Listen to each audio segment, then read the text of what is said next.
Welcome to the Dark Outsider channel. A quick warning before you listen to this story. It may upset your stomach a bit, so just a warning. Now let's get on to the story. Sammy found inspiration in a book he'd read about a kid his age who made a bet involving eating worms. Little boys are often quite disgusting creatures, but he had no intention of actually following in the protagonist's footsteps. The thought of eating a worm didn't sicken him like it initially did the fictional boy, though. He turned his book report in on Monday and quickly moved on to bigger and better elementary pursuits. A few weeks later, Sally Johnson saw him kneeling over a puddle at a classmate's pool party. A drowned worm laid there in the splash of water that filled a shallow footprint on the cement. It had an almost bluish hue to it, perhaps from the heavy amount of chlorine in the pool. Little boys don't care too much about impressing girls at that age, but when they do make the effort, it often has the opposite effect. Of course, it's hard to say what his intentions were when she wandered over to see what he was looking at. "Ew, that's gross. Don't let it get into the pool," she said, her voice an octave higher than usual. A smile, somewhere between a mischievous smirk and a shy, toothy grin, crept onto the boy's face. He leaned down and nonchalantly slurped up the worm from the cement petri dish. Sammy then followed up the dirty deed with a loud gulp and wiped his mouth across his forearm. Sally ran off screaming to her friends, who were huddled up by the lounge chairs. Word got around quickly, and by the end of lunch period that Monday, he had earned 75 cents and 2 garbage pail kids for drinking a lumpy, curdled concoction. The boys at his lunch table crowded around him with mixed amounts of disbelief, disgust, and pre-adolescent respect printed on their faces. Sammy's popularity skyrocketed that day, but he soon discovered it was hard work keeping his new friends interested. Over the next few days, all the boys and even a few girls in his class watched him eat a couple of juicy worms, a beetle, and a slug. The children's interest peaked and began an inevitable decline when he ate a Salisbury steak that severely broke all the conventions of the 5-second rule. He had drummed up nearly $3 in dare money and a few knickknacks before the novelty of his act had finally faded. His fellow classmates returned to their games of hopscotch, kickball, and foursquare. Sammy scrambled to find something else to draw them back. He knew he needed to up the ante, so he scoured the playground for something delectable and shocking. He was so anxious to get everybody's eyes on him again that he failed to think about the possible consequences of his next move. Part 2. Sammy shot out of his mother's car, kicked open the backyard gate, and clambered up into his treehouse. Tears began to stream down his face as he paced back and forth in the rickety old fort. It had been the domain of his father and uncle many years before he was able to scale the ladder and enter the dark and dusty space. Principal Miller told his mother she was still not entirely sure what had gone down and promised to call as soon as she knew more. The children were very upset, so Sammy was to stay home from school until they better understood the situation. Betty had never seen Miss Miller rattled before. There were rumors she had been a nun for many years before entering into public education. Betty figured anything that could make an old battle axe like her flinch had to be bad. His mother, looking flustered and older than her 37 years, walked into the backyard after her son. "You come down here this instant and explain to me just what the hell happened at school. The principal says you ate a rat?" It seemed too absurd to her to be true. "I didn't hear that right, did I?" she asked pleadingly. Sammy stuck his head out the only window and yelled down, "It wasn't a rat. They're lying. They're all lying." His mother let out a sigh of relief. "Oh, thank God. Well, if it's just a misunderstanding, then." "It was just a baby bird. It didn't have feathers or nothing. It was going to die soon anyway, he exclaimed between sniffles. The look that sprang to his mother's face startled him for a split second. He had never seen her look at him like that before. It was the same look of utter disgust everyone at school had leveled at him when they heard what he had done. The kids who actually witnessed the act, well, one of them anyway, puked when they heard the hollow bones of the baby Robin crunching between his teeth. The shock of Sammy's words unsettled Betty Dawson. She turned away from her son and awkwardly wandered a few paces toward the patio. The voice of reason in her head reminded her that she'd never fully understand little boys, or grown men for that matter. This was just another one of her son's weird phases, and he'd eventually move past it. She took a deep breath and tried to think of a way to handle the situation. Betty made a move to turn back to her son, but threw her arms up in defeat instead. Just stay up there until your father gets... I can't even... The bewildered little boy watched his mother retreat into the house without another word or even a glance in his direction. As soon as she was out of sight, his sniffling and sobs turned into flat-out bawling.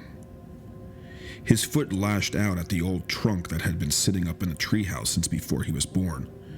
A shot of pain fired up his leg as he drew back to another kick at the box.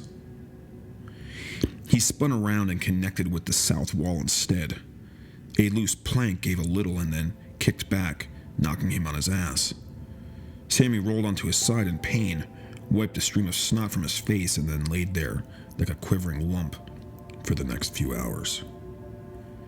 His father didn't come home until well after dinner time, despite Betty calling his office several times. Your son did a horrible thing in school today, and he needs his father to set him straight. The sudden flood of car lights washing over the backyard brought the boy to his feet. He looked towards the driveway and saw his father coming around the car towards the treehouse. Sammy climbed down hesitantly when his father called up to him. Hey, kiddo. I hear you went without dinner tonight. Sammy picked at the dried snot on his upper lip. Yeah, Daddy. I got sent home early from school today, but I didn't do nothing wrong. They all lied. Gary picked his son off the ladder and set him on his feet. He squatted down before his son. Yeah, well, we'll talk more about that tomorrow. Go get washed up and we'll come tuck you in shortly. He stood up and tousled Sammy's hair. Okay, kiddo, off you go. Sammy brightened up a bit and rushed towards the house. Gary couldn't fathom what had everyone so upset, but he would soon find out. A little while later, Sammy laid in bed and listened to his parents angrily muttering back and forth. He was certain they were arguing about him. He didn't get what the big deal was. There were plenty of things people ate that he didn't like, but that didn't bother him. The decision to keep his snacking to himself from now on formed while he was brushing his teeth. Of course, he was going to try new things. He felt like a dauntless explorer cutting his way through a dense jungle in search of an ancient city, and he was excited to see what was up ahead. He was actually disappointed everyone reacted so badly, less because they were disgusted by him and more so because they distracted him from properly saving the delicious little morsel. The taste had been so much better than he'd expected, but it was the squishy yet crunchy texture that left him wanting more. It dawned on him as his eyelids began to feel heavy that it wasn't the attention of his classmates that he craved. He fell asleep to thoughts of what he'd try next, a little dab of saliva soaking into his pillowcase. Part 3. The next couple of weeks taught Sammy a valuable life lesson. People, especially children, can be very cruel. Some predilections are better kept secret, and most importantly, dead things tasted nowhere near as good as living things. Bugs were easy enough to catch, But baby birds didn't just fall out of trees every day. He decided to branch out a bit when he found some old mouse traps in the garden shed. Those first few mice were tasty, but they didn't hit the spot like the baby robin had. Something seemed to be missing.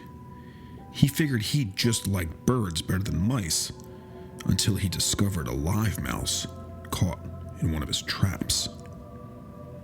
The excited little boy watched the frightened and pained creature as it twisted and turned, trying to pull its mangled tail free. He wondered, given enough time, if it would eventually chew off its tail to save itself. The thought intrigued him, but he was too hungry to risk losing the squirming, squeaking morsel. He worried about the damage it might do to the inside of his mouth, so he took precautions to avoid that. The poor rodent squealed in pain as he snapped each of its limbs. The 4 melodious snaps blended with its screeching to create a harmony that was better than any song Sammy had ever heard. He decided to go another route, but was glad to have discovered the wondrous melody. Instead of trying to chew it whole, he bit its head off with one quick, deliberate bite. He instantly praised himself for the spontaneous action as warm blood gushed over his tongue and trickled down his throat. The boy made a trip to the library the very next day and signed out some books on trapping live animals, being careful not to alert anyone to his activities, especially his parents. He scrounged around the garage and garden shed for tools and materials. It wasn't long before he realized he had a knack, an almost instinctual ingenuity for building things. Part 4. Time passed and Sam settled into his new reality. He kept to himself at school, played the part of the odd but good son, and delved further into his hobby in his free time. He eventually ventured beyond just eating bugs and rodents. Flyers of missing pets littered the small town. They weren't hard to miss, taped to storefront windows and stapled to telephone poles. He worried someone would eventually link them to the kid who once ate a bird. But he gave people too much credit. Sam learned that memories and attention spans tended to be quite short. Besides that, most people aren't willing to believe that depravity could live just around the corner. They're unwilling to pay attention to the sharp reality staring them in the face for fear of bursting their bubbles, leaving them naked and vulnerable in a cruel and unforgiving world. Sam hid in that blind spot, the harmless, nerdy oddball that kept his head buried in his school books, had everybody fooled. No one even batted an eye when he bought an old van. Their pedestrian minds considered the possibility of maybe a little pot smoke rolling out the windows, but never panicked screams for help. He'd been working on it most of the summer and hoped to have it purring like a kitten by the fall.